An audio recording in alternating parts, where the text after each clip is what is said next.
Alright, hello and welcome to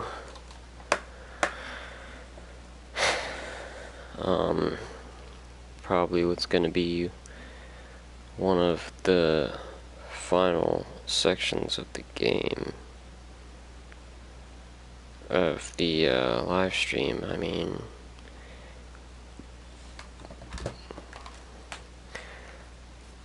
Just spawned into this Minecraft world, it's just going to be a nice little background for us. I'm going to be reading Sula by Toni Morrison.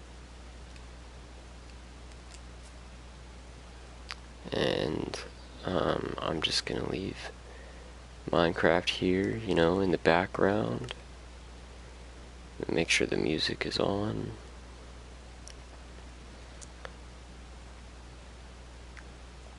Crank it all the way up.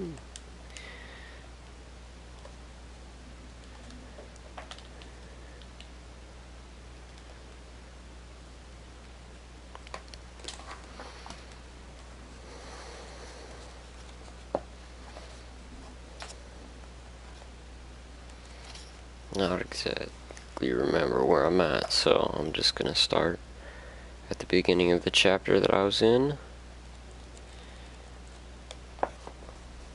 1921. Sula Peace lived in a house of many rooms that had been built over a period of 5 years to the specifications of its owner, who kept on adding things, more stairways. There were 3 sets to the second floor, more rooms, doors, and stoops. There were rooms that had 3 doors, others that opened out on the porch only and were inaccessible from any other part of the house, others that you could get to only by going through somebody's bedroom. The creator and sovereign of this enormous house, with the 4 sickle pear trees in the front yard and the single elm in the backyard, was Eva Peace, who sat in a wagon on the 3rd floor directing the lives of her children, friends, strays, and a constant stream of boarders. Fewer than 9 people in the town remembered when Eva had 2 legs. Her oldest child, Hannah, was not one of them. Unless Eva herself introduced the subject, no one ever spoke of her disability. They pretended to ignore it, unless in some mood of fancy she began some fearful story about it, generally to entertain children. How the leg got up by itself one day and walked on off, how she hobbled after it, but it ran too fast, or how she had a corn in her toe and it just grew and grew and grew until her whole foot was a corn, and then it traveled on up her leg and it wouldn't stop growing until she put a red rag at the top, but by the time it was already at her knee. Somebody said Eva stuck it under a train and made them pay off. Another said she had sold it to a hospital for $10,000, at which Mr. Reed opened his eyes and asked, "Gal legs going for $10,000 a piece?" As if he could understand 10,000 a pair, but for one? Whatever the fate of her lost leg, the remaining one was magnificent. It was stockinged and shod at all times and in all weather. Once in a while she felt a slipper for her Christmas or her birthday, but they soon disappeared, for Eva always wore a black laced-up shoe that came well above her ankle, nor did she wear overlong dresses to disguise the empty place on her left side. Her dresses were mid-calf, so that her one glamorous leg was always in view, as well as the long fall of space below her left thigh. One of her men friends had fashioned a kind of wheelchair for her, a rocking chair top-fitted onto a large child's wagon. This contraption she wheeled around the room, from bedside to dresser to the balcony that opened out to the north side of her room, or to the window that looked out on the backyard. The wagon was so low that children who spoke to her standing up were at eye level with her, and adults standing or sitting had to look down at her. But they didn't know it. They all had the impression they were looking up at her, up into the open distances of her eyes, up into the soft black of her nostrils, and up into the crest of her chin. Eva had married a man named Boy Boy and had 3 children, Hannah, the eldest, and Eva, who she named after herself but called Pearl, and a son named Ralph, whom she called Plum. After 5 years of a sad and disgruntled marriage, Boy Boy took off. During the time that they were together, he was very much preoccupied with other women and not home much. He did whatever he could that he liked, and he liked womanizing best, drinking second, and abusing Eva third. When he left in November, Eva had $1.65, 5 eggs, 3 beets, and no idea of what or how to feel. The children needed her. She needed money, and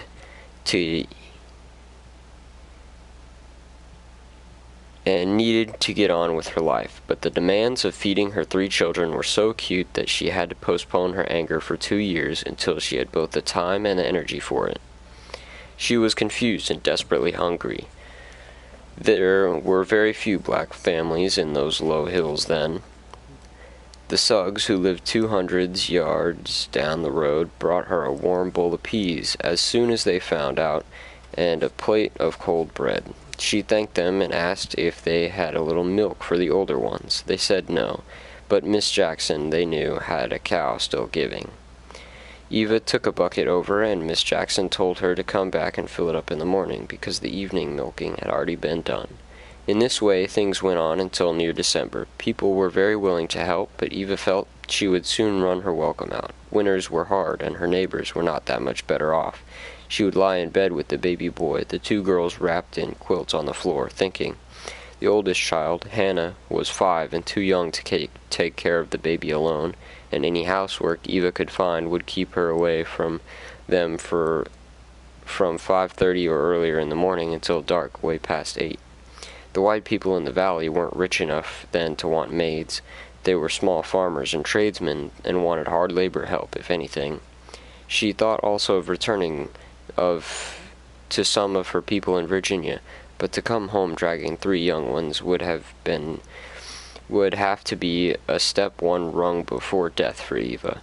She would have to scrounge around and beg through the winter until her baby was at least 9 months old. Then she could plant and maybe hire herself out to valley farms to weed or sow or feed stock until something steadier came along at harvest time. She thought she had probably been a fool to let Boy haul her away from her people, but it had seemed so right at the time. He worked for a white carpenter and toolsmith who insisted on Boy's accompanying him when he went west, and set up in a squinchy little town called Medallion. Boy brought his new wife and built them a 1-room cabin, 60 feet back from the road that wound up out of the valley and up into the hills, and was named for the man he worked for. They lived there a year before they had an outhouse. Sometime before the middle of December, the baby, Plum, stopped having bowel movements. Eva massaged his stomach and gave him a warm water. Something must be wrong with my milk, she thought. Miss Suggs gave her castor oil, but even that didn't work. He cried and fought so that they couldn't get much down his throat anyway. He seemed in great pain, and his shrieks were pitched high in outrage and suffering. At one point, maddened by his own crying, he gagged, choked, and looked as though he was strangling to death. Eva rushed to him and kicked over the earthen slop jar, washing a small area of the floor with the child's urine.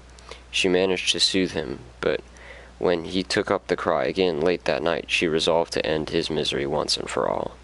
She wrapped him in blankets, ran her fingers around the crevices and sides of the lard can, and stumbled to the outhouse with him.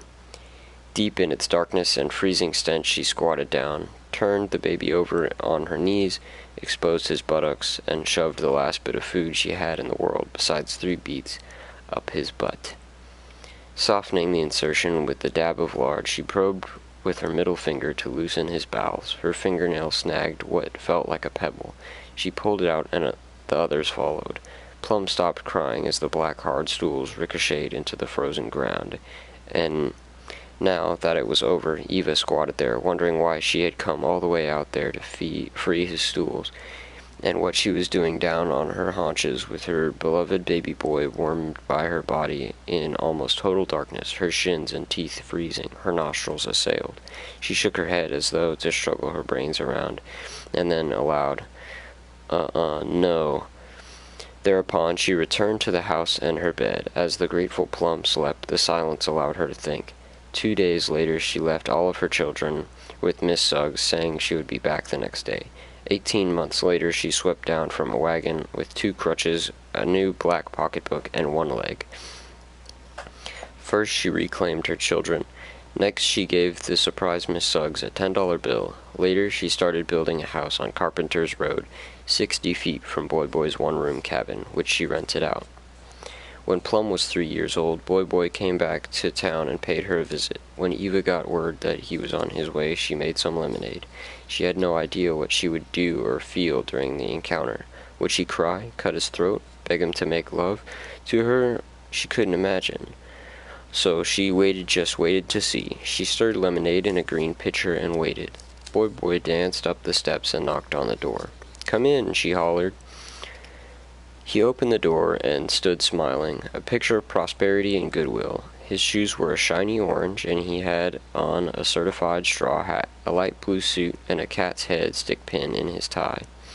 Eva smiled and told him to sit himself down. He smiled too.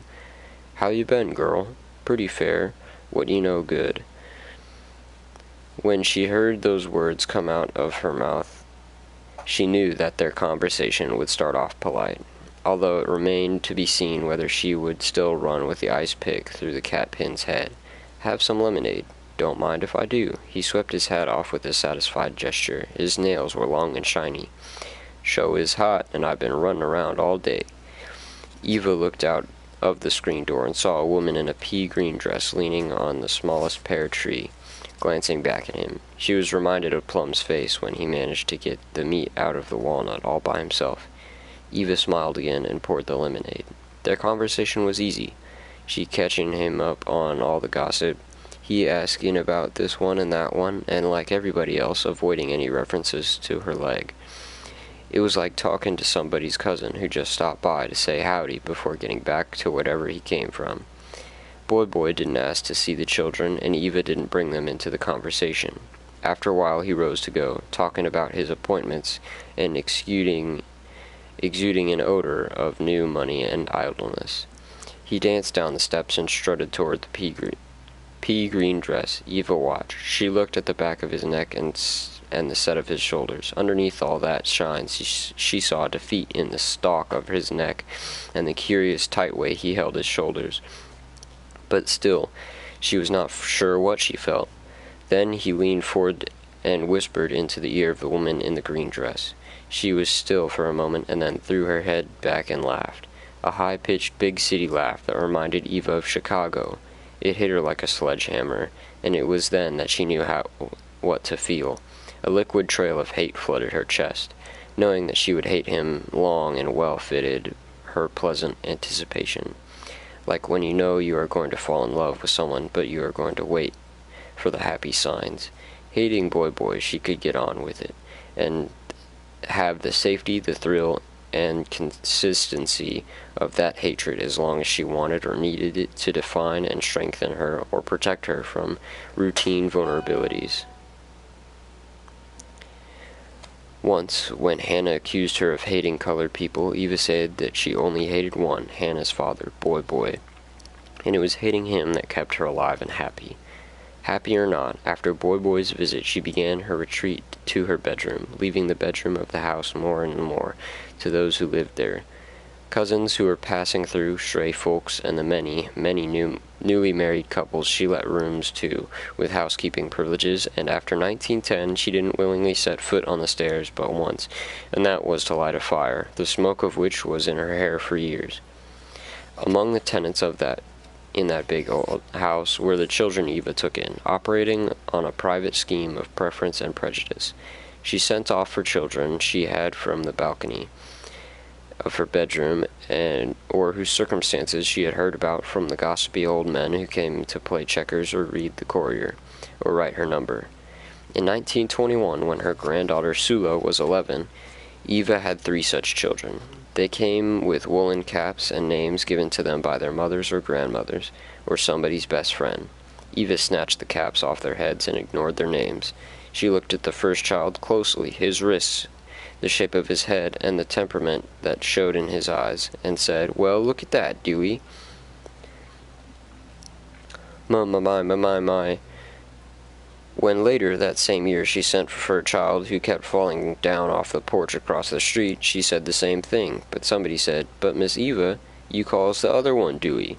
So, here's another one." When the third one was brought and Eva said Dewey again, everybody thought she had simply run out of names, or that her faculties had finally softened. "How is anybody going to tell them apart?" Hannah asked her. "What you need to tell them apart for?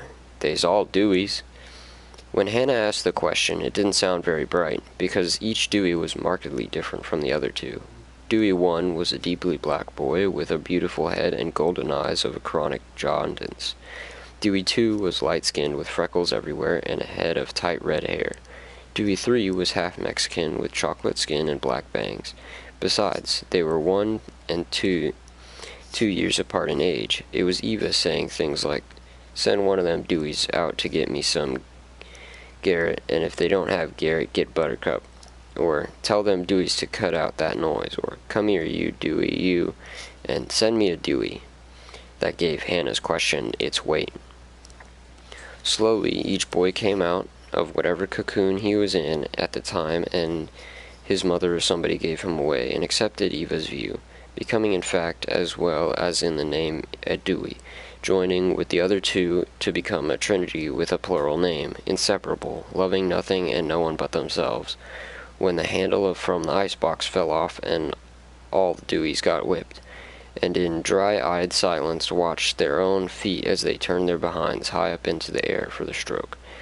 When the golden-eyed Dewey was ready for school, he would not go without the others. He was 7, freckled Dewey was 5, and Mexican Dewey was only 4. Eva solved the problem by having them all sent off together. Mr. Buckland Reed said, "But one of them's only 4. "How you know? They all came here the same year," Eva said. "But that one was a year old when he came, and that was 3 years ago." "You don't know how old he was when he come here, and neither do the teacher. Send him." The teacher was startled, but not unbelieving, for she had long ago given up trying to fathom the ways of which colored people in the town. So when Miss Reed said that their names were Dewey King, and that they were all cousins, and were 6 years old, the teacher gave only a tiny sigh and wrote them in the record book for the first grade. She, too, thought she would have no problem distinguishing among them, because they all looked nothing alike. But like everyone else before her, she gradually found that she could not tell one from the other. The Deweys would not allow it.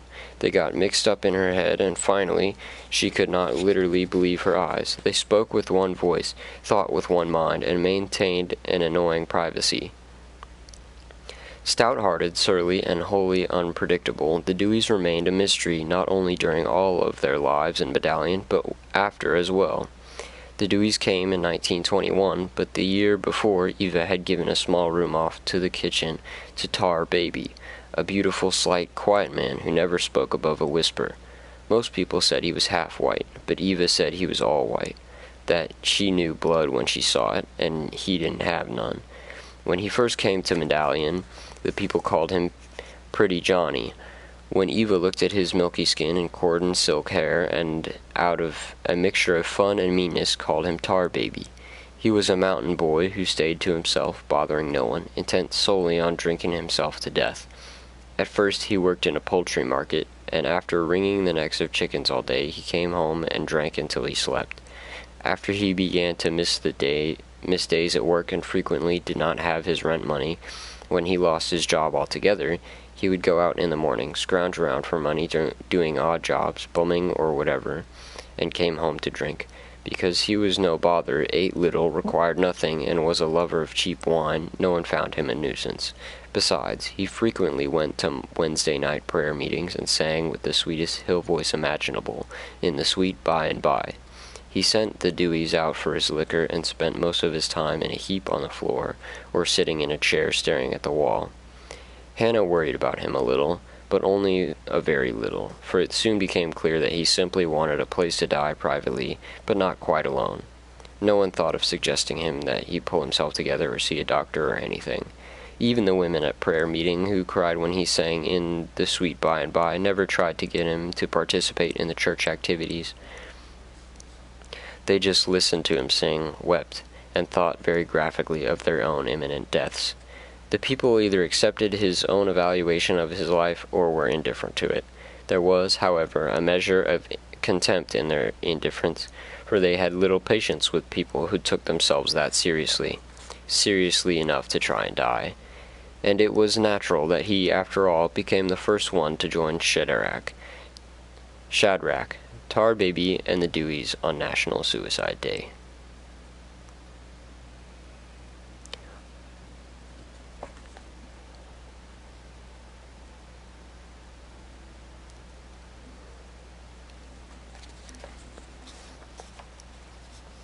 Under Eva's distant eye and prey to her idiosyncrasies, her own children grew up stealthily. Pearl married at 14 and moved to Flint, Michigan, from where she posted frail letters to her mothers with $2 folded into the writing paper. Sad little nonsense letters about minor troubles, her husband's job, and who the children favored. Hannah married a laughing man named Rekus, who died when their daughter Sula was about 3 years old, at which time Hannah moved back into her mother's big house, prepared to take care of it and her mother forever. With the exception of Boy, those peace women loved all men. It was this man-love that Eva bequeathed to her daughters. Probably, people said, because there were no men in the house, no men to run it. But actually, that was not true. The peace women simply loved maleness for its own sake. Eva, old as she was, and with one leg, had a regular flock of gentlemen callers, and although she did not participate in the act of love, there was a good deal of teasing and pecking and laughter. The men wanted to see her lovely calf, that neat shoe, and watch the focusing that sometimes swept down of the distances of her eyes. They wanted to see the joy in her face when they settled down to play checkers, knowing that even when she beat them, as she almost always did, somehow, in her presence, it was they who had won something. They would read the newspaper aloud to her and make observations on its context, and Eva would listen, feeling no obligation to agree, and in fact would take them to task about their interpretation of events. But she argued with them with such an absence of bile and such concentration of man-love that they felt their convictions solidified by her disagreement. With other people's affairs, Eva was equally prejudiced about men. She fussed intermittently with the brides of the newlywed couples for not getting their man's supper ready on time, and how to launder shirts, press them, etc. "Yo, man, be in here directly, ain't 'bout it time you got busy? Aw, Miss Eva, it'll be ready. We're just having spaghetti." And the newlywed pressed her lips together in shame. Hannah simply refused to live without the intentions of a man, and after Rekus's death had a steady sequence of lovers, mostly the husbands of her friends and neighbors. Her flirting was sweet, low, and guileless, without ever a pat of the hair, a rush to change clothes, or a quick application of paint. With no gesture whatsoever, she rippled with sex. In her old print wraparound, barefoot in the summer, in the winter her feet in a man's leather slippers with the backs flattened under her heels, she made men aware of her behind, her slim ankles, and dew-smooth skin, and incredible length of neck. Then the smile eyes, the turn of the head, all so welcoming, light and playful. Her voice trailed, dipped and bowed. She gave a chord to the simplest words. Nobody but nobody could say, "Hey, sugar," like Hannah. When he heard it, the man tipped his hat down a little over his eyes, hoisted his trousers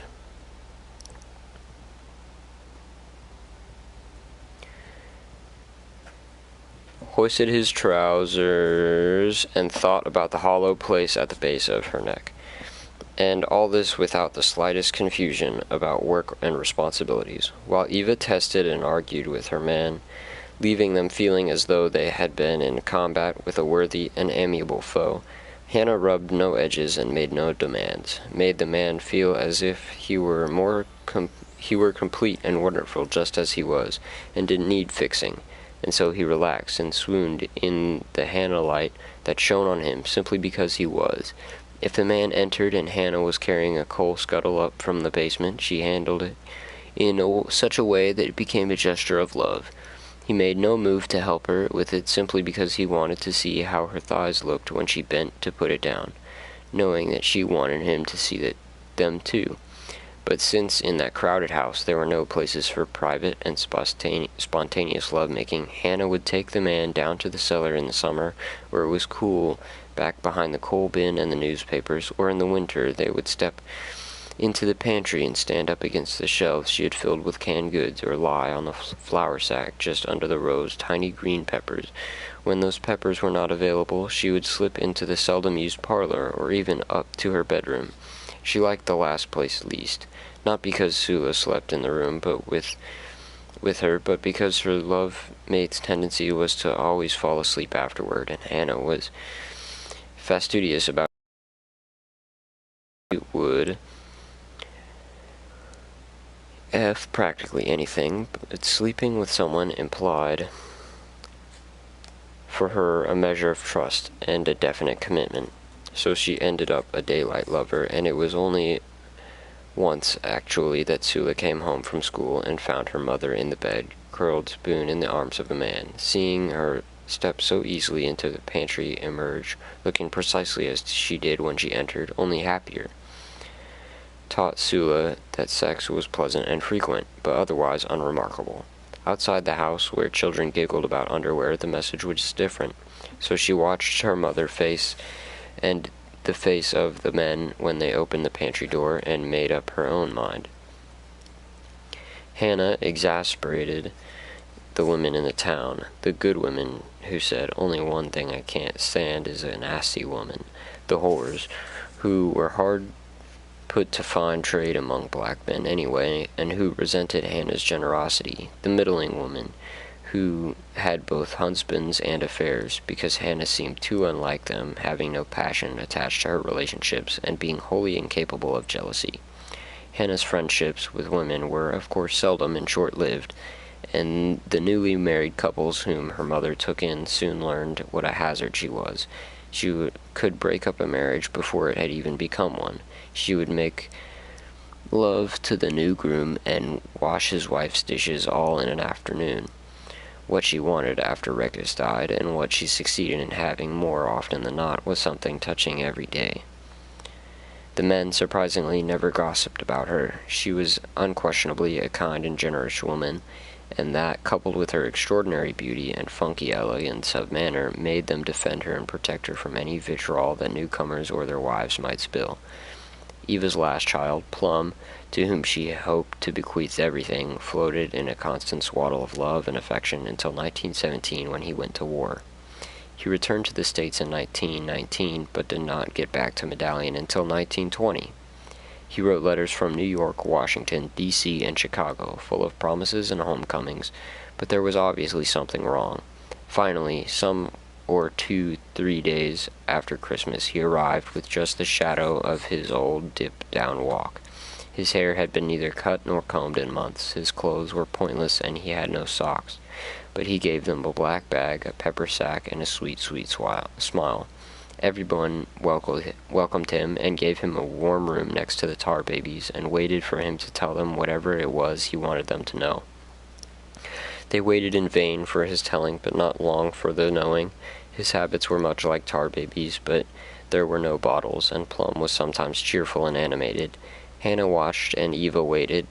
Then he began to steal from them, take trips to Cincinnati, and sleep for days in his room with the record player going. He got even thinner, since he ate only snatches of things at beginnings or endings of meals. It was Hannah who found the bent spoon black from steady cooking. So late one night in 1921, Eva got up from her bed and put on her clothes, hoisting herself on her crutches. She was amazed to find she could still manage them. Although the pain in her armpits was severe, she practiced a few steps around the room and then opened the door. Slowly, she manipulated herself down the long flights of stairs, 2 crutches on her left arm and the right hand grasping the banister. The sound of her foot booming in comparison to the delicate pat of the crunch tip. On each landing, she stopped for breath, annoyed at her physical condition. She closed her eyes and removed the crutches from under her arms to relieve the unaccustomed pressure. At the foot of the stairs, she redistributed her weight between the crutches and stooped on through the front room, to the dining room, to the kitchen, swinging and swooping like a giant heron, so graceful, sailing about in its own habitat, but awkward and comical when it folded in its wings and tried to walk. With a swing and a swoop, she arrived at Plum's door and pushed it open with the tip of one crutch. He was lying in bed, barely visible in the light coming from a single bulb. Eva swung over to the bed and propped her crutches at its foot. She sat down and gathered Plum into her arms. He woke, but only slightly. "Hey, man, hey, you holding me, Mama?" His voice was drowsy and amused. He chuckled as though he had heard some private joke. Eva held him closer and began to rock. Back and forth she rocked him, her eyes wandering around his room. There in the corner was a half-eaten store-bought cherry pie, balled up candy wrappers, and empty pop bottles peeped from under the dresser. On the floor by her foot was a glass of Strawberry Crush and a Liberty magazine. Rocking, listening to Plum's occasional chuckles. Eva let her memory spin, loop and fall. Plum was in the tub at that time. As she leaned over him, she reached up and dripped water onto her bosom and laughed. She was angry, but not too, and laughed with him. "Mama, you so purty, Mama." Eva lifted her tongue to the edge of her lip to stop the tears from running into her mouth, rocking. Later she laid him down and looked at him a long time. Suddenly she was thirsty and reached for the glass of Strawberry Crush. She put it to her lips and discovered it was blood-tainted water and threw it to the floor. Plum woke up and said, "Hey, Mama, why didn't you go back to bed? I'm all right. Didn't I tell you I'm all right? Go on now." "I'm going, Plum," she said, shifted her weight, and pulled her crutches toward her. Swinging, swooping, she left his room, dragged herself to the kitchen, and made grunting noises. Plum, on the rim of a warm, light sleep, still chuckling. Mama sure was something. He felt twilight. Now there seemed to be a kind of wet light traveling over his legs and stomach with a deeply attractive smell. It wound itself, his wet skin, all about him, splashing and running onto his skin. He opened his eyes and saw what he imagined was the great wing of an eagle, pouring a wet lightness over him. Some kind of baptism, some kind of blessing, he thought. Everything is going to be all right, it said. Knowing that it was so, he closed his eyes and sank back into the bright hole of sleep. Eva stepped back from the bed and let the crutches rest under her arms. She rolled a bit of newspaper into a tight stick about 6 inches long, lit it, and threw it onto the bed, where the kerosene-soaked Plum lay in snug delight. Quickly, as the whoosh of flames engulfed him, she shut the door and made her slow and painful journey back to the top of the house. Just as she got to the third landing, she could hear Hannah and some child's voice. She swung along, not even listening to the voices of alarm and cries of the Deweys. By the time she got back to her bed, someone was bounding up the stairs after her. Hannah opened the door. Plum, he's burning, Mama. We can't even open the door, Mama."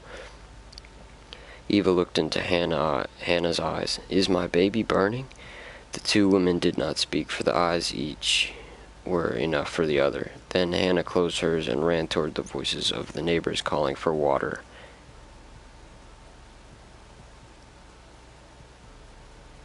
Yo, what? Bro. What? That came out of left field.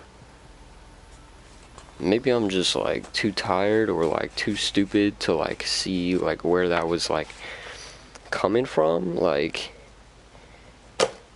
but like that seemed like it came out of straight left field, dog, like that. Woo.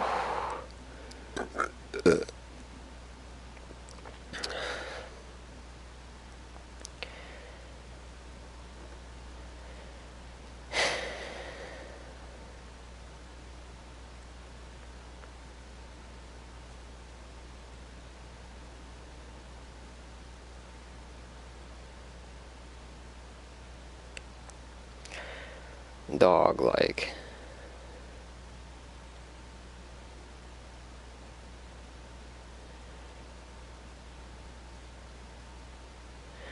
That is for real crazy, bro. Alright, I have to use the restroom and I'm gonna get a little beverage or refreshment. We have 3 hours, 39 minutes, and 13 seconds left on the clock until the stream can end. But it's probably actually gonna be more like 4 hours because I'm gonna do an extra 30 minutes just because the stream kept getting cut, in and out, and just want to make sure that we hit that 24-hour mark, dog. But I have to pee. This coffee that I just drank is hitting and is really hurting my stomach. I feel kind of terrible. But just enjoy this Minecraft sunrise.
heard P. Terry's is pushing back their opening. Again? Oh, yeah. Oh, I thought I did. What do you know? Do they know when they're open? I don't know. Not really.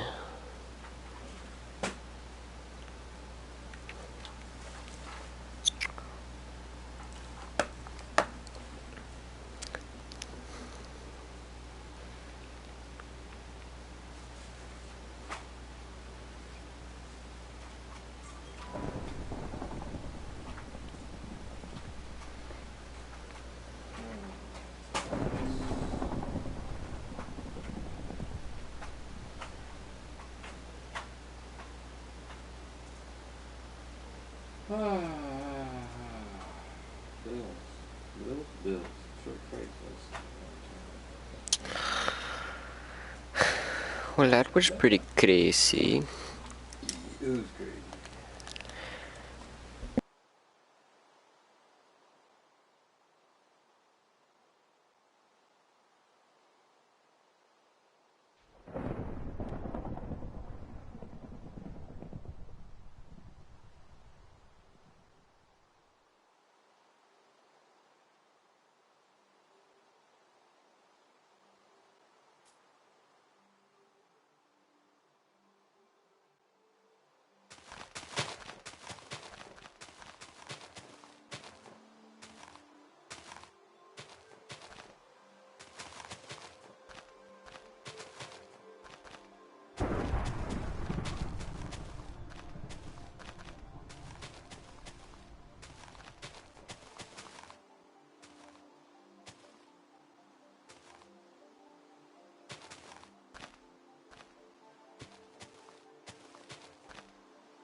Yeah, Come on, bro. that's pretty crazy.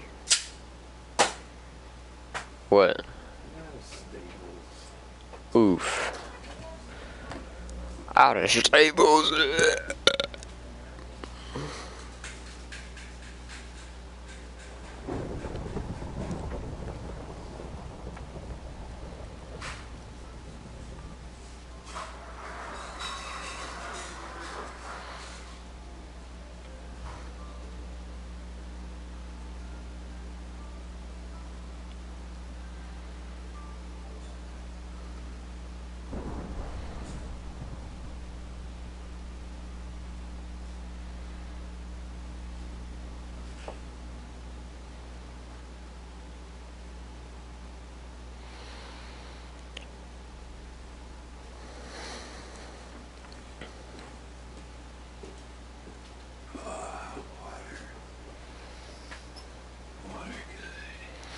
Ethan said he was gonna be back on at 10.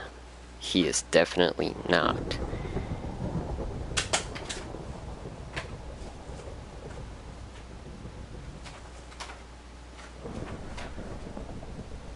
Hmm. 10 o'clock, maybe.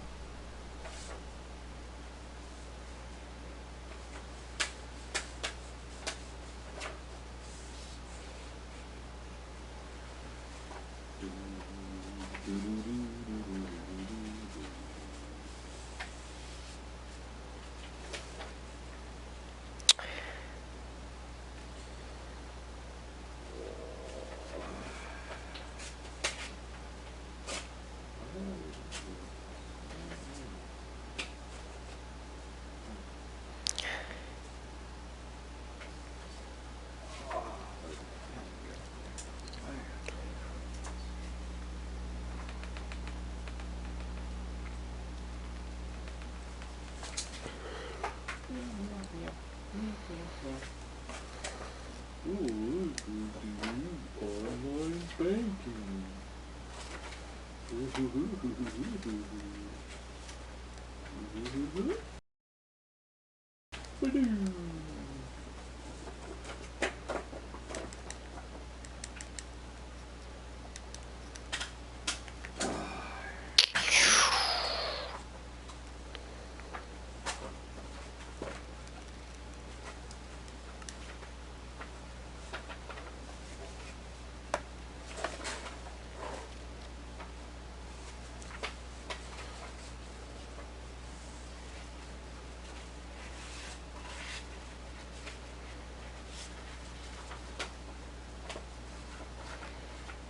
That coffee is hit.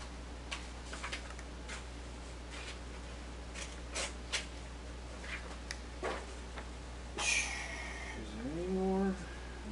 How I delete this? Whatever.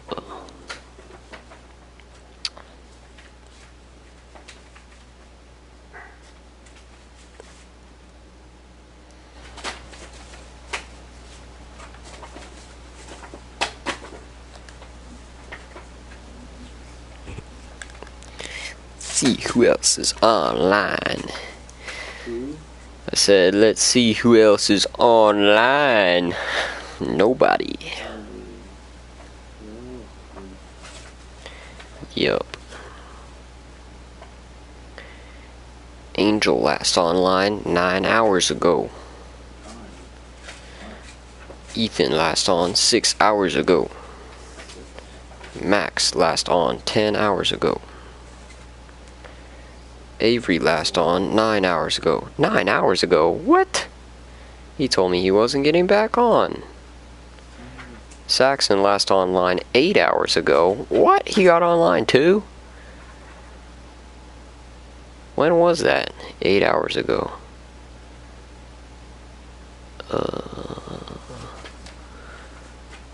That's what, 2?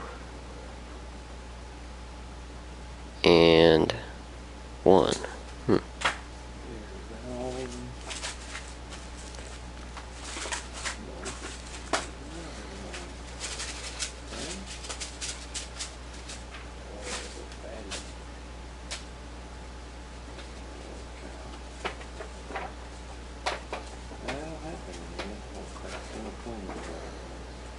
sheet. It's like a book. Why on earth is this so? Oh, there's more than one. Goodness gracious.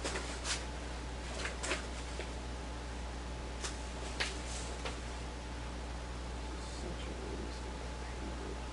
$3? $3.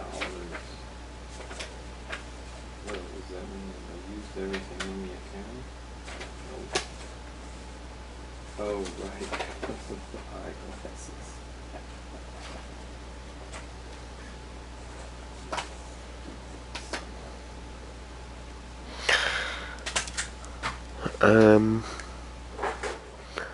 Chef Boyardee.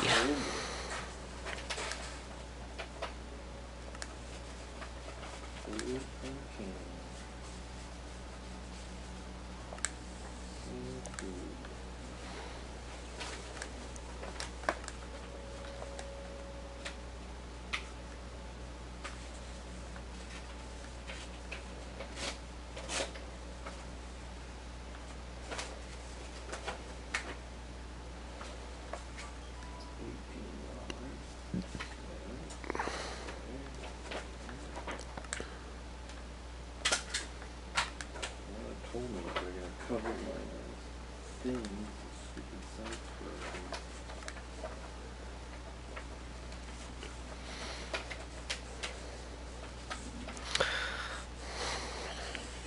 Welcome back to my Minecraft Let's Play, Episode 1.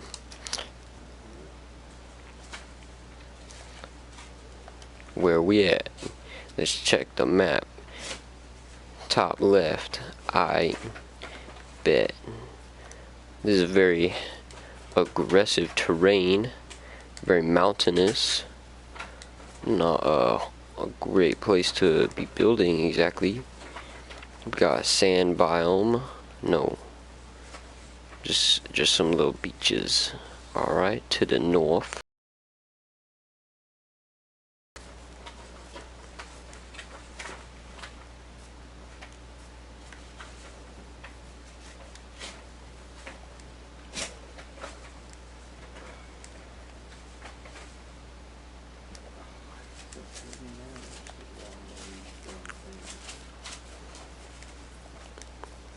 Grass is very green.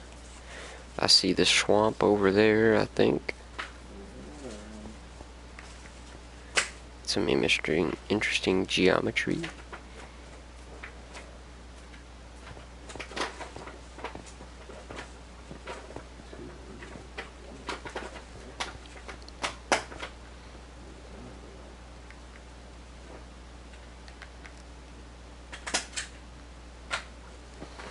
Some llamas.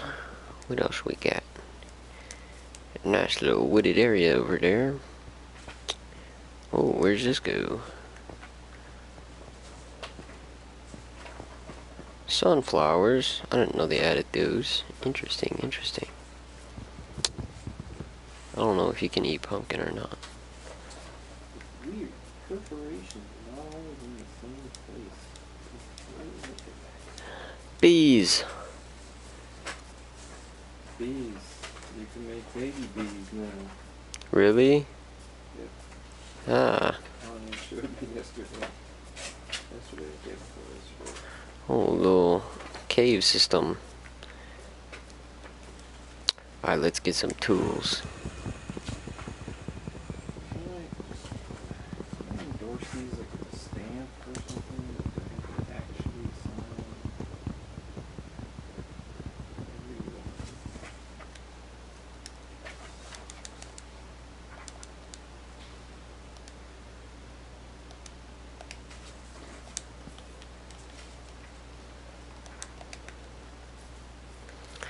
Alright. You okay, Captain?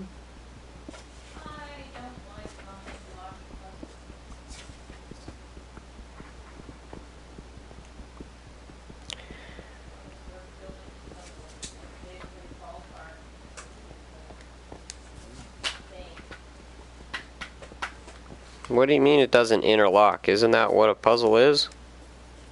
Not every piece. Oh. Those are the worst.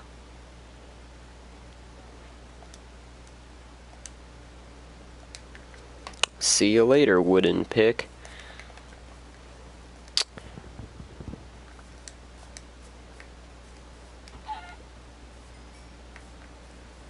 Chicken.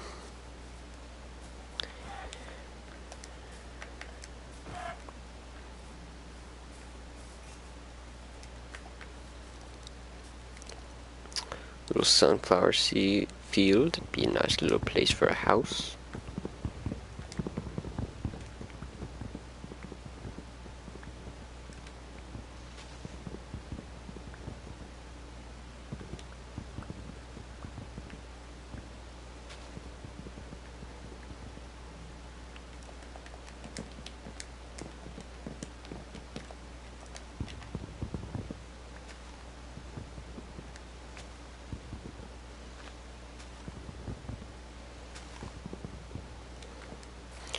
They made trees so much harder to mine. Back in my day, it was just a straight shot, just straight up, no branches. You had to change everything. You had to change Minecraft.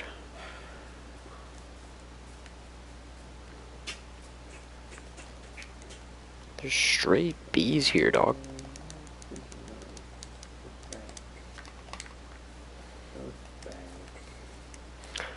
Take it to the bank.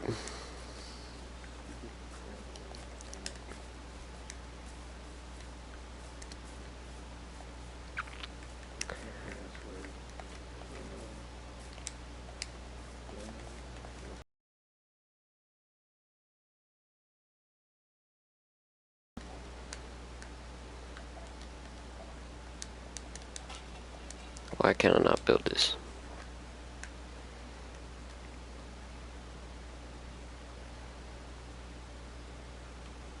Oh, I need more. 2 more cobble. I need 2 more cobble, partner.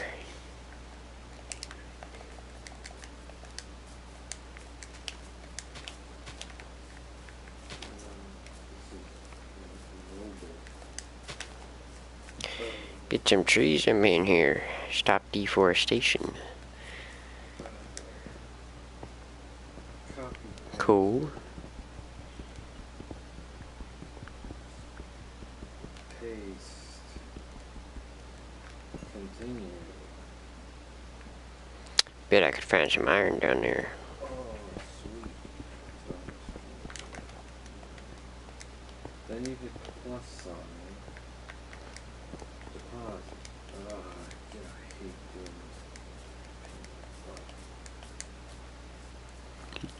this.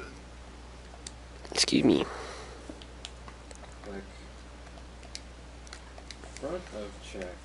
I should probably stop sprinting till I get a reliable source of food. Wait for it to spin and spin and spin.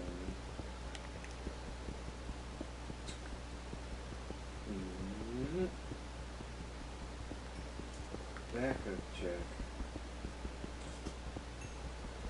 Deposit to. Just the same every single time. Why? Amount. Aren't you gonna read the amount anyway? Why do I have to put it in? That's why. Got a crap ton more to go. Doesn't matter. Still have to start over at the top.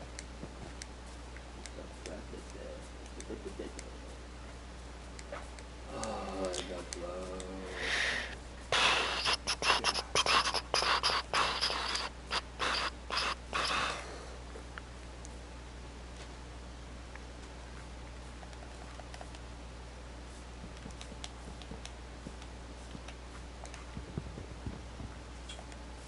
Error.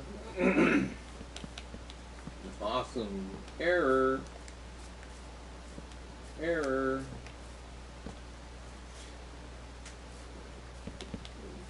error.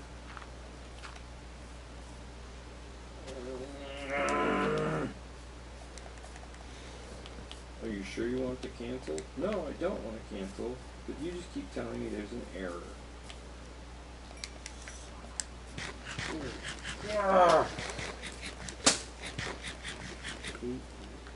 Stupid thing.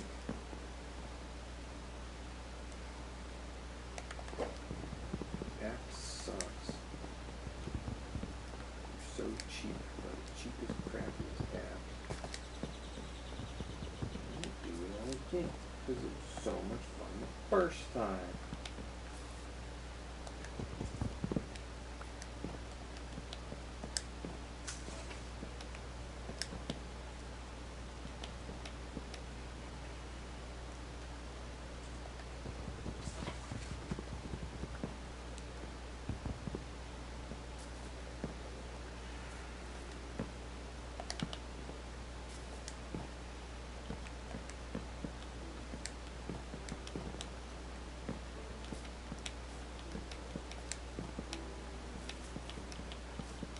Could not verify check. Please try again. What do you mean? What does that even mean?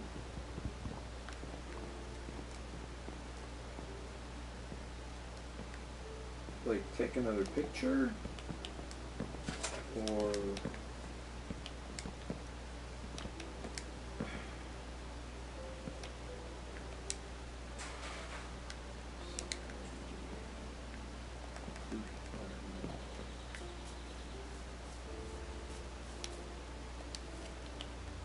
tell you how to fix the problem. I'm just going to tell you that there is a problem. Ah, yep.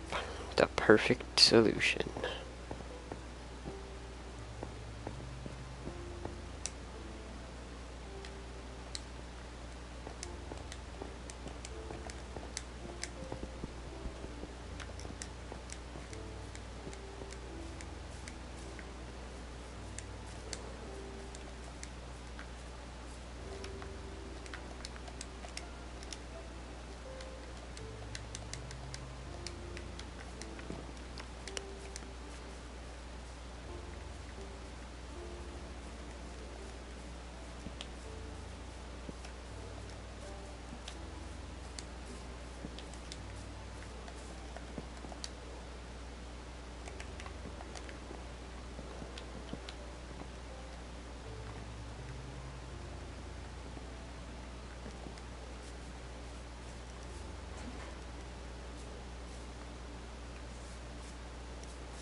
Now,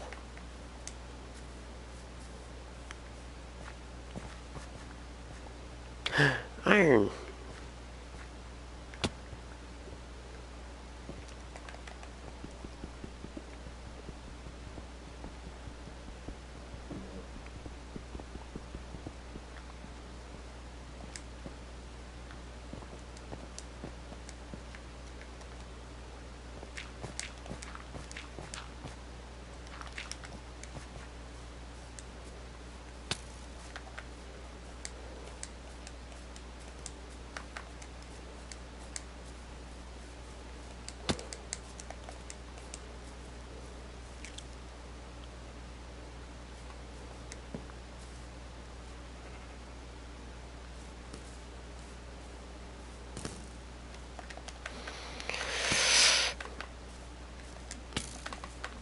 Sprint!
data's free. I feel like sometimes this phone doesn't have a problem.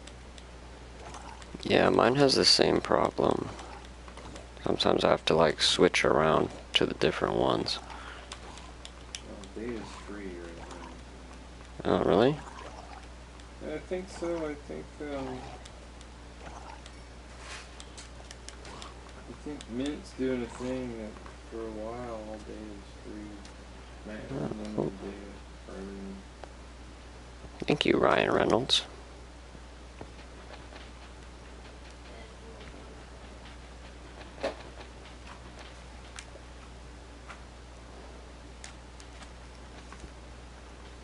Ah.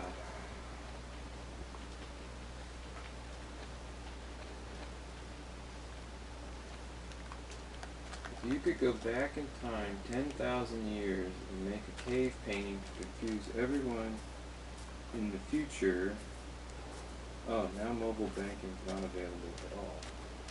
What would you draw? Oh, I would draw.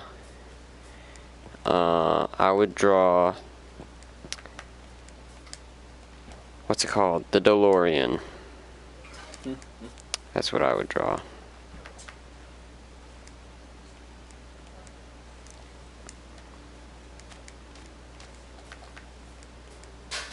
The diagram of the solar system with an X through Venus.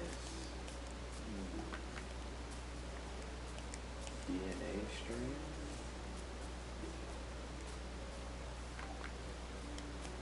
A dinosaur holding a human by a leash.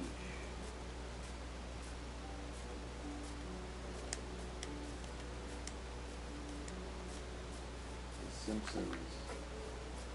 Couch gag. The first ever couch gag.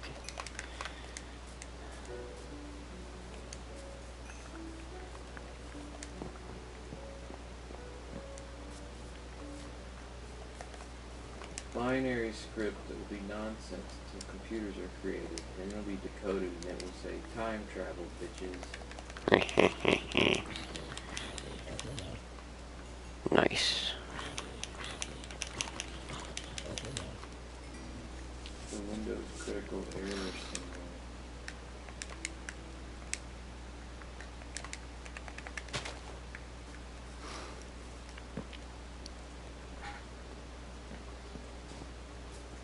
My full name, address, phone number, picture of my house, and immediate date will be my birthday.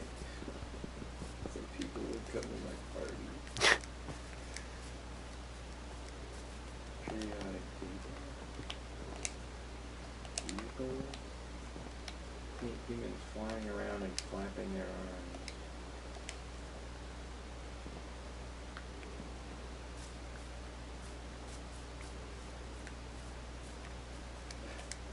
Series of pictures representing a boy falling into a gorilla enclosure and a gorilla getting shot and people freaking out. Harambe.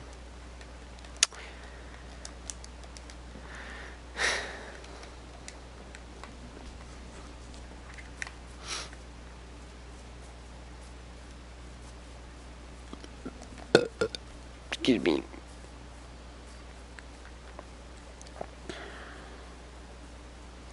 Come here, pig. Can I use the banking thing now?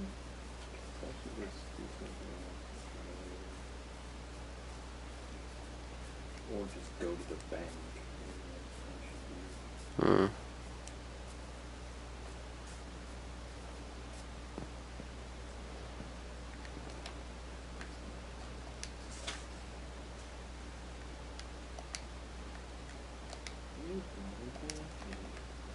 It's so easy. It'll be fun, he said. I wonder what happens if you put the wrong amount. Mm. Yeah, I dumped my email again.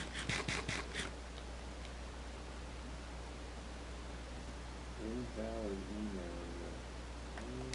I'm pretty sure that's my email address.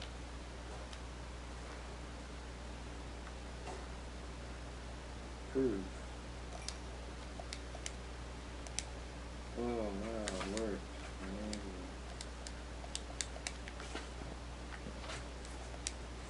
Alright, do the process again from the very start.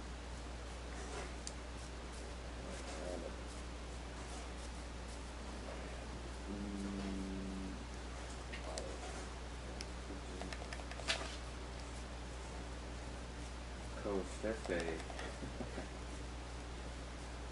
Hmm? Oh, somebody drew. It's like a. It looks kind of like Shrek, but it has all these like horns sticking out, like almost like the virus. Yeah. And then it's Trump's face and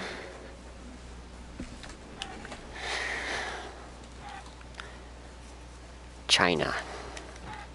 it says Covfefe. But it starts with C-O-V. So it's like.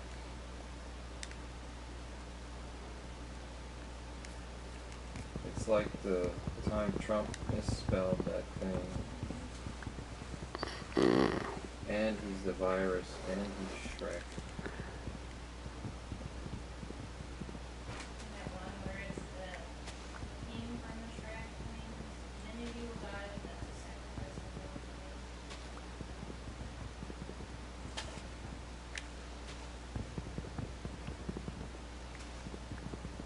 I have not seen that.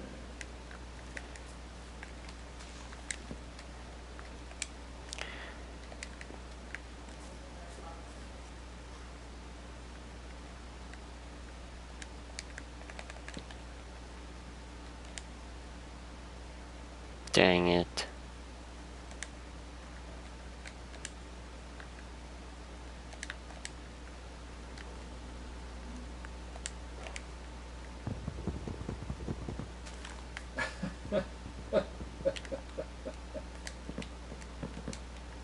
What?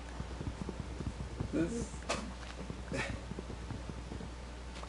guy like took his phone, or maybe it's a GoPro, I don't know. It looks like he somehow like he magnetically stuck it to the inside of the washing machine. Oh yeah, and he spins it and he puts his head in. His head comes in there. It's like his head sticking Yeah, that was pretty good. out. That's clever. Austin company looking to.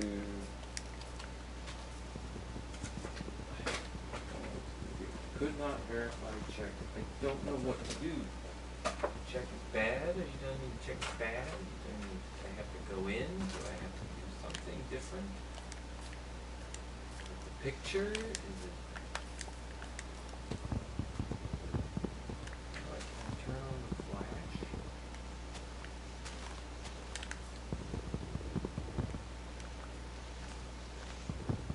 Bright enough? It's front picture, back picture. Just give me information. Oh my god, I'm gonna kill someone.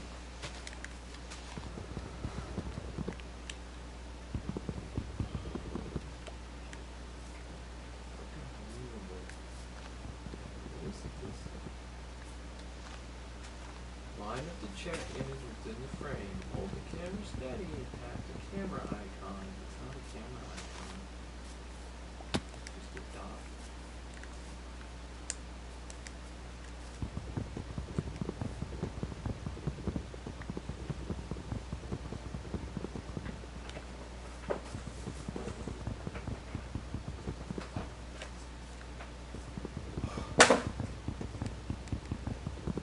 That's it. I'm done. I'm leaving that bank. Hate that bank. They're idiots. Go across the street. Leave the bank.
delicious.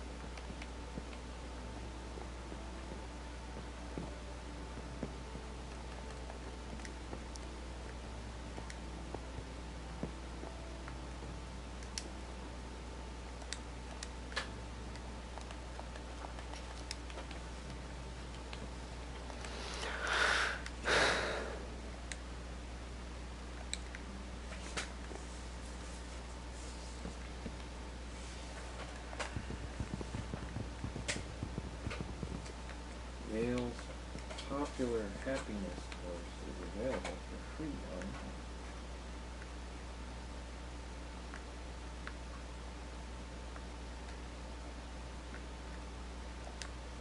Severed a nerve in my finger. Half my finger can no longer prune.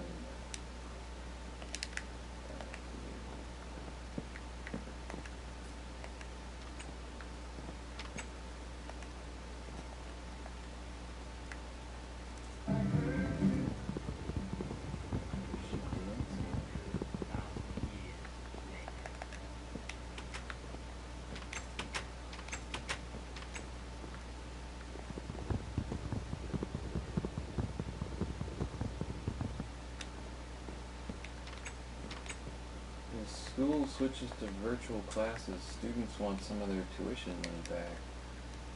Instead of receiving refund checks, they received a video of their dean dancing to REM's Losing My Religion.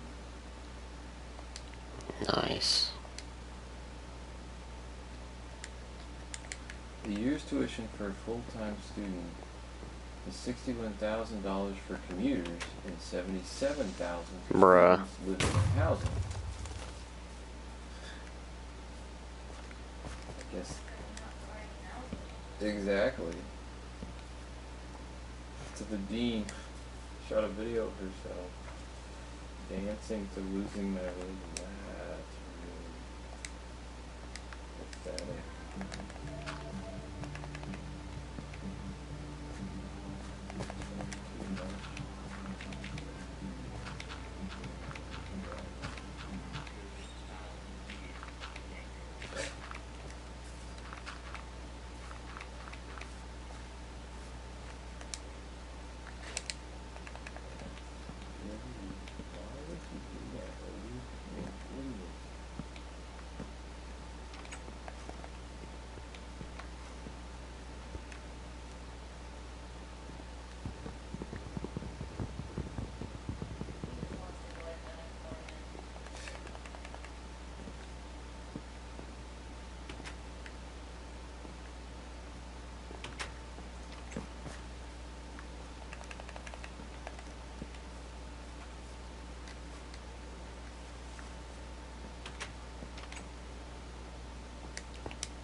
Why haven't they found a cure?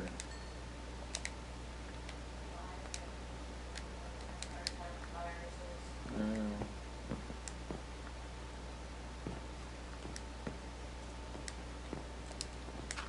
That's gross.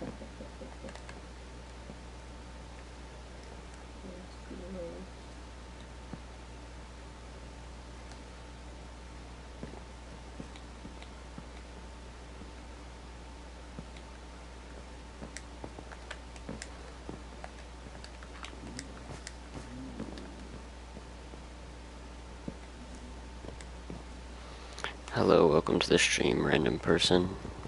We're playing Minecraft.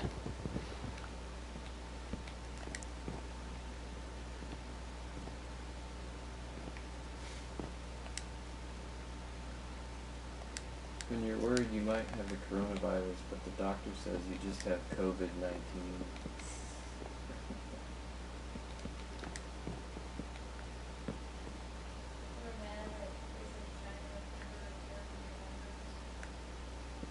Oh yeah?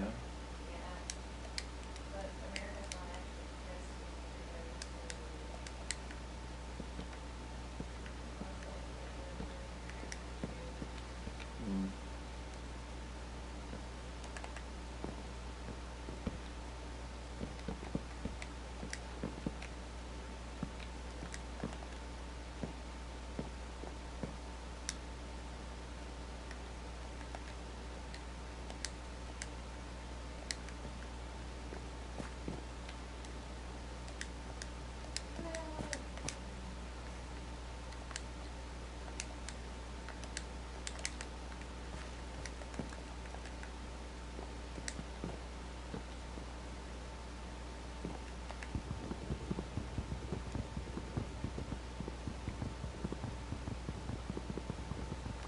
probably have a better understanding of how far you can jump in a video game than you can jump in real life. Yes.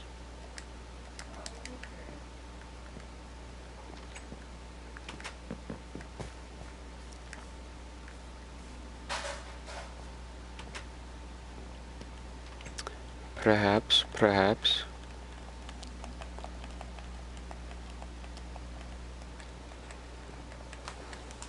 Mario Kart's, the closer to first place you are, the less powerful power-ups you get. The system is an ideal model for how our economy should work.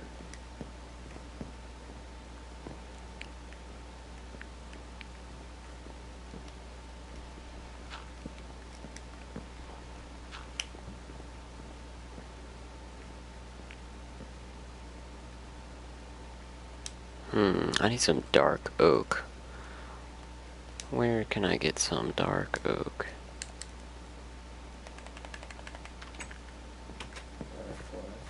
Dark oak. I need to make different color stairs for the roof of my house.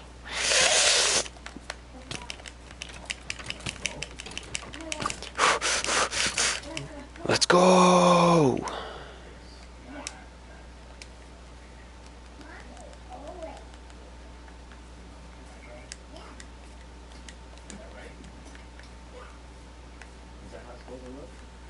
Okay. Okay.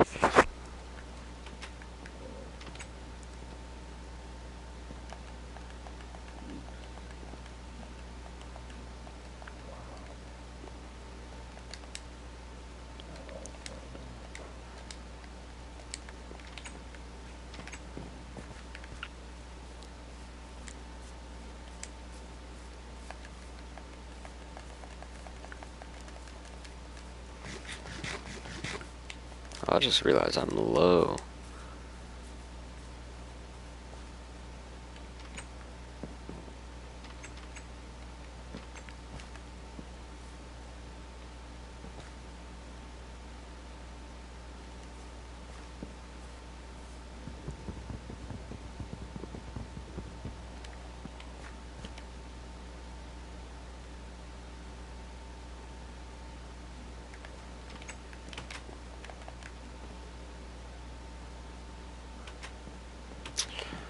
I'm just vibing right now, bro.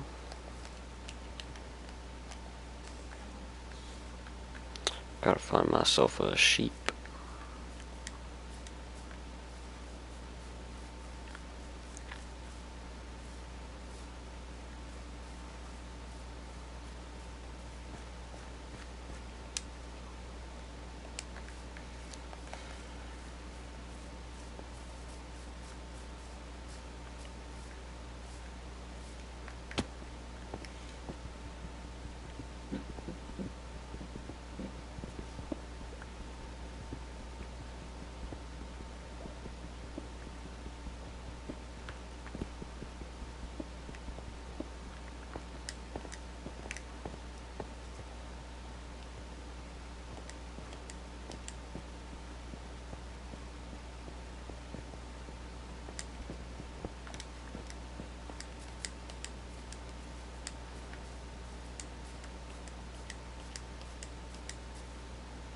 Hmm.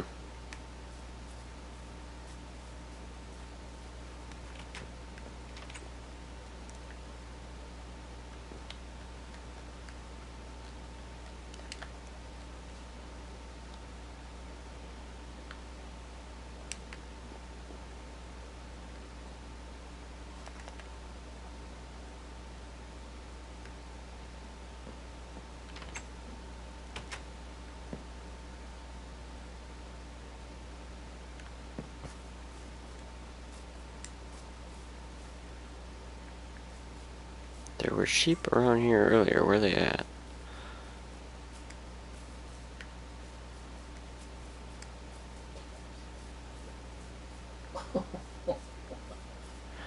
Minecraft Let's Play. Episode 1, Vegan Playthrough.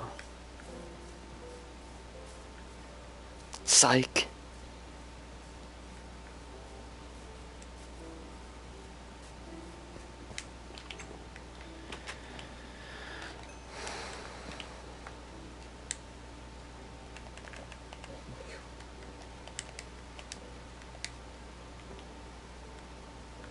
Hey, what's a big idea?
The sun is rising. It's a glorious day in Minecraft. Oh, let's go. I see a sheep. A sheep to shear. Where'd he go? Yoink. So, cow, I'll spare you today.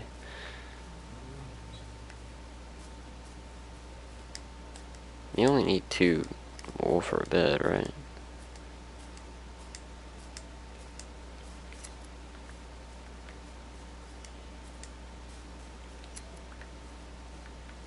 I was wondering where all the sheep were at. What the heck?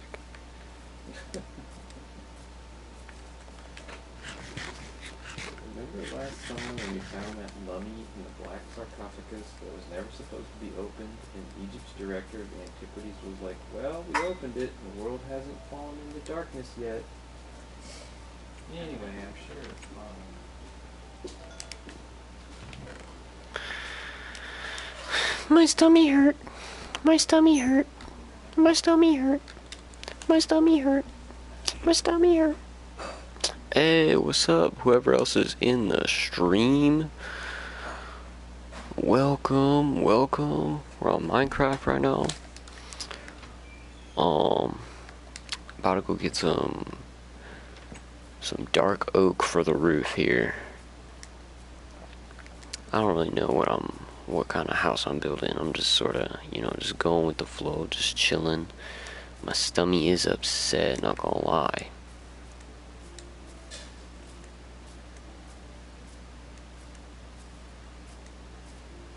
Two horses? I thought it was just one. What's up?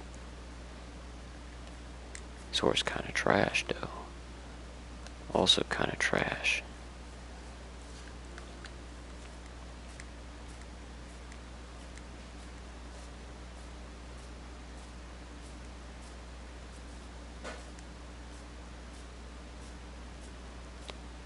Might be kind of a pain to try and find dark oak, to be honest. I see a bunch of regular oak, but I don't see no dark oak. None to be found.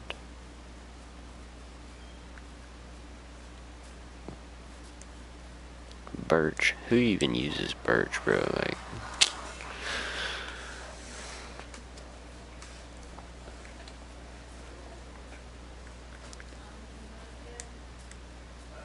Is Anya even up yet?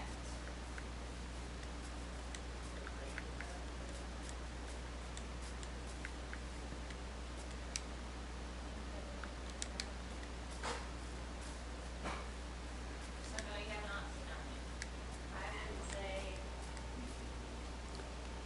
I guess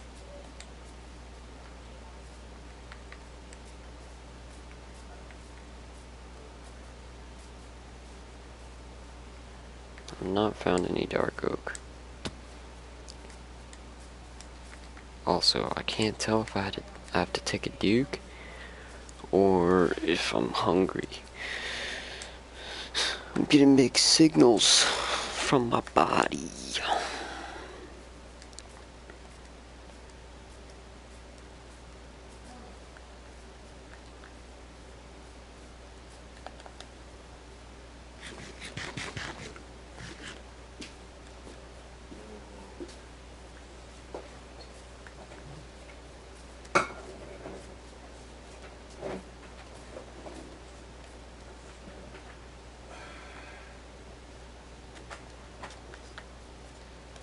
Okay, now we do it.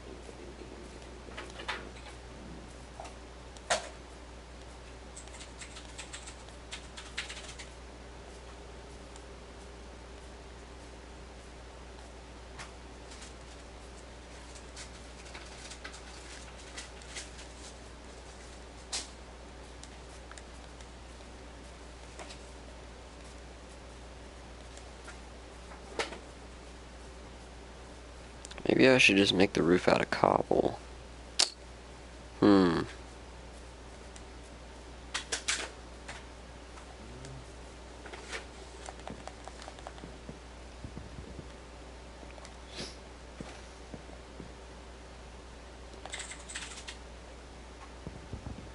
No, I don't like that.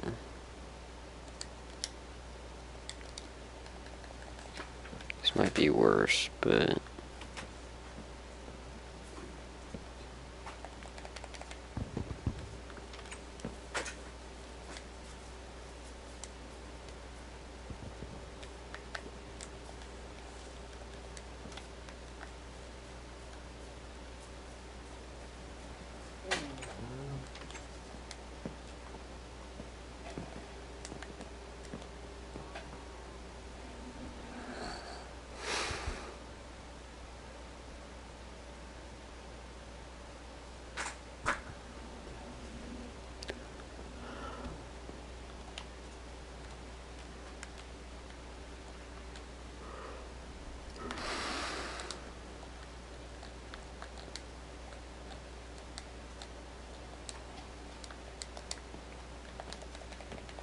Ooh, 10% back at 5 guys.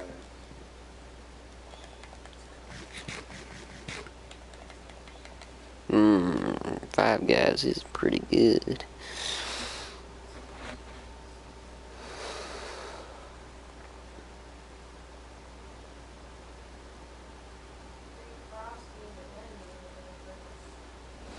Yeah, I'm gonna need to have to purchase something.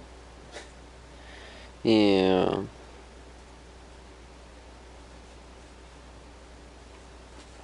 What size? Yeah. Well, that's not so bad. It's free.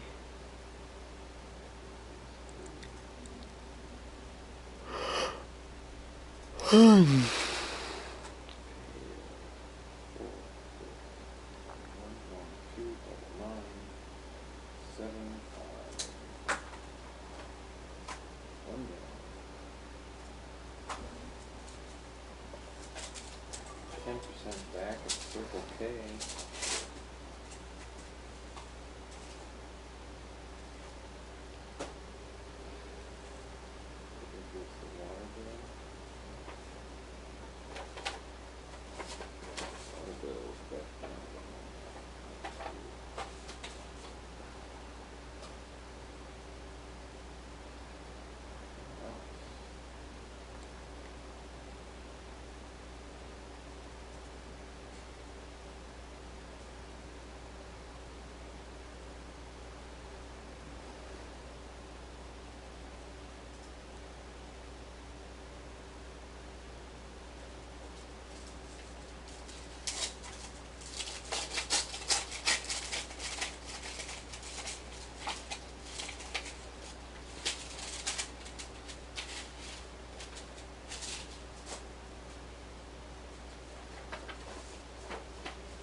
Anya's up.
What am I?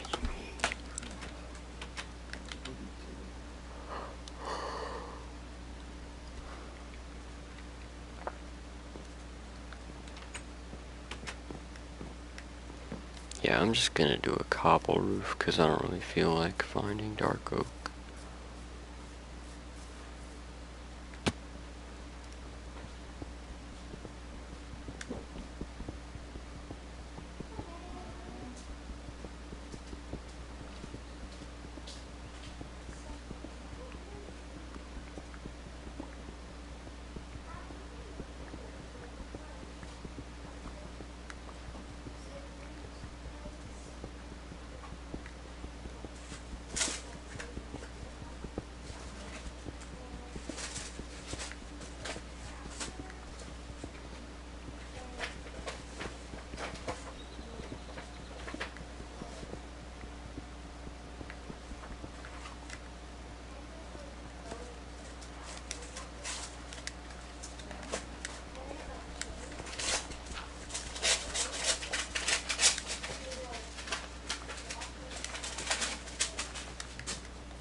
Like, the trash just goes straight to the Yeah.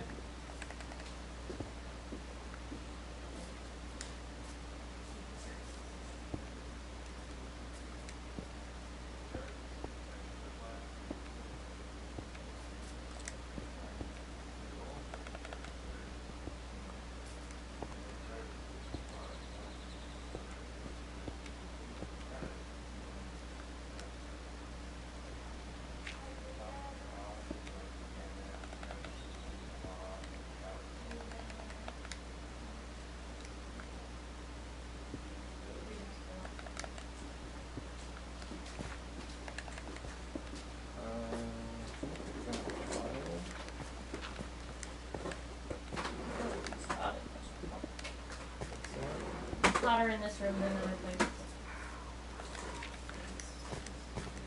Yep.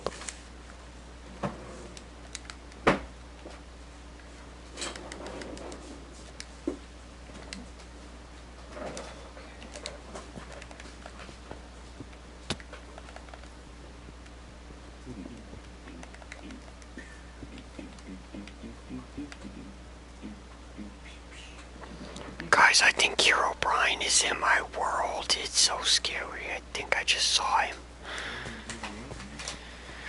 I don't know.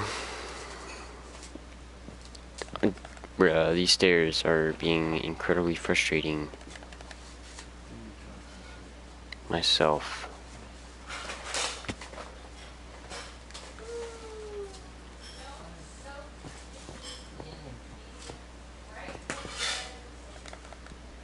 I don't know who is, but it's not me. Well, if the main sink is full,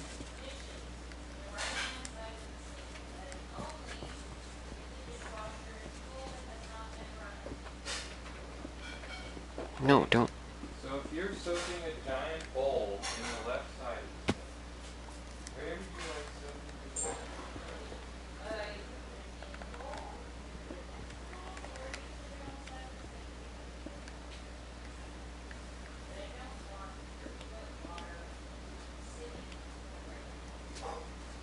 Well, you should just wash things in the left-hand sink, and then you wouldn't have this problem.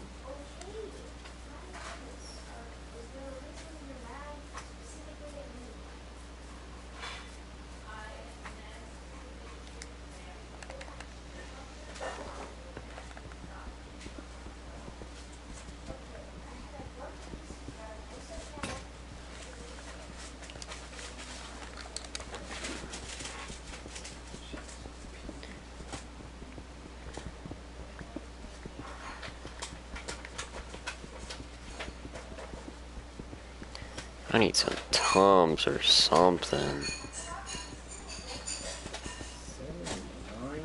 79.50.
It's already there? Oh, no, why didn't you tell me that? Hmm?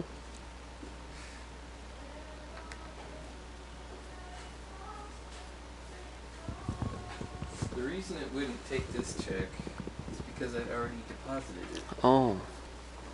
They just didn't bother to say that. They said it was had an error and to try again.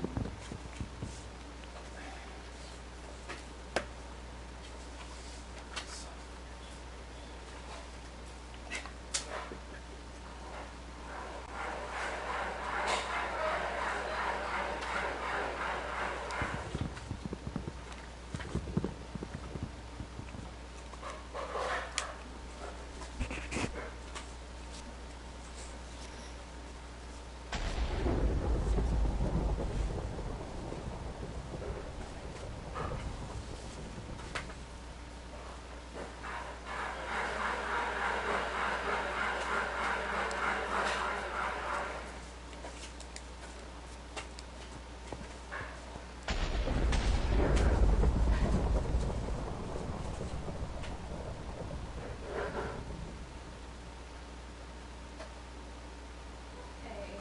Who all would like a salad for lunch? Chance? No? None yet? Okay. Chance, other alternatives are peanut butter and jelly, pepperoni hot pockets, leftover Alfredo pasta, Mm. grilled cheese. They're all things I can think of. Can I have leftover Alfredo? Yeah. Thank you. Do you want Greek salad then? Jay, do you want Greek salad? Yeah, that sounds good.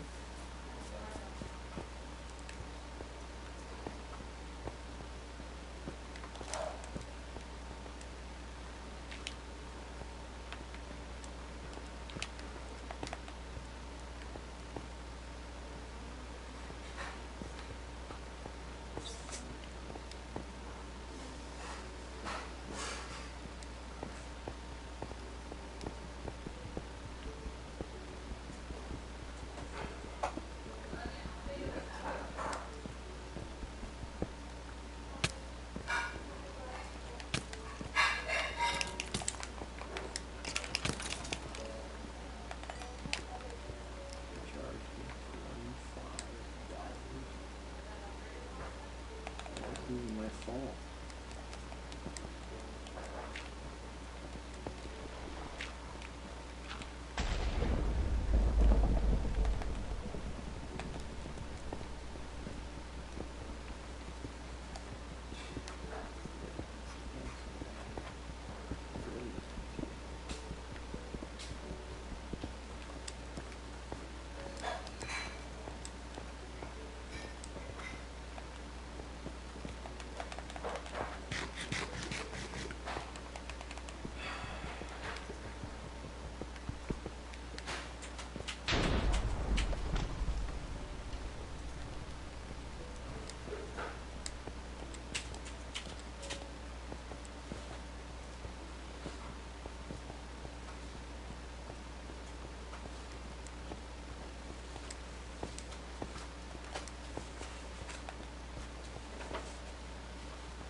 Oh, shoot.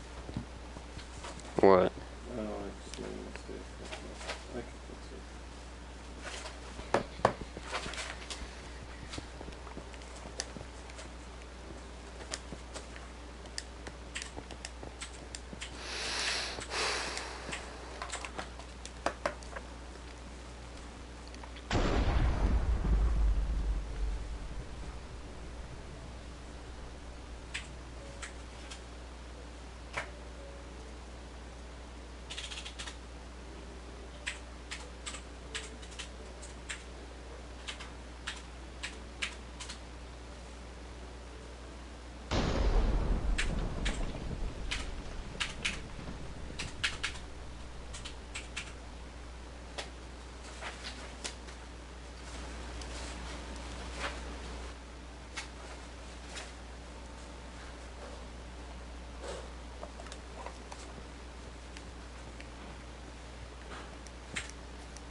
Hello?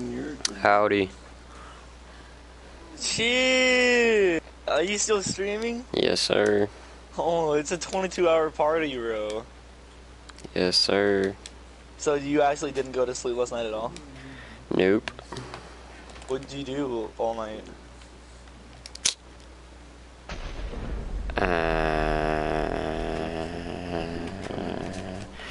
Just vibe, bro. Did you ever play a game or did you go to sleep? Yeah, I played a bunch of Modern Warfare. And some Minecraft.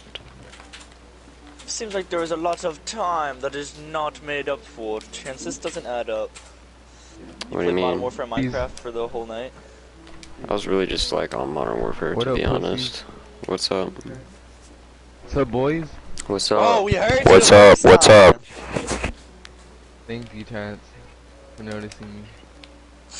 Notice me, senpai. So what are we playing? OW? Fuck that. Yeah, let's do it. Well, what do you want to play? Bro, you've been playing Modern Warfare all night, so I understand. I don't want to play Overwatch. What the hell? Bro, Bro, I at like what don't play time? Overwatch by myself. Yeah, I don't play Overwatch by myself either. I don't want to. I only play that shit like 5-stack or 6-stack, and even then. I mean, me, Ethan, and Chance were low-key going off last night, though. Okay. I mean, I'm pretty sure Chance doesn't want to play Minecraft or COD. Yeah, not really. That's because Homeboy was on that game the whole night. For real.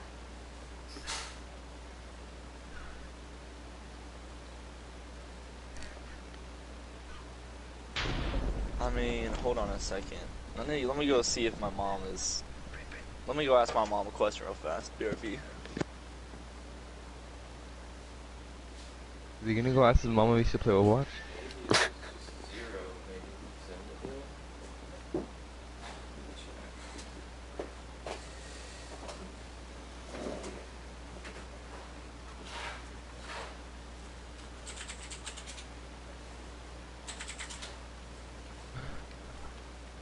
I don't know how I'm awake right now, low-key.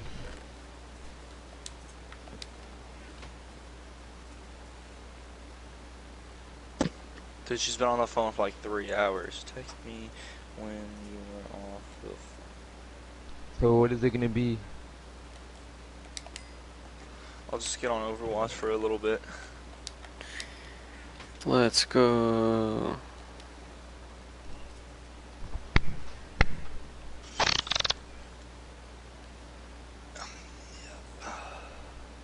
You're 2 more hours or an hour and a half. Heard on my way.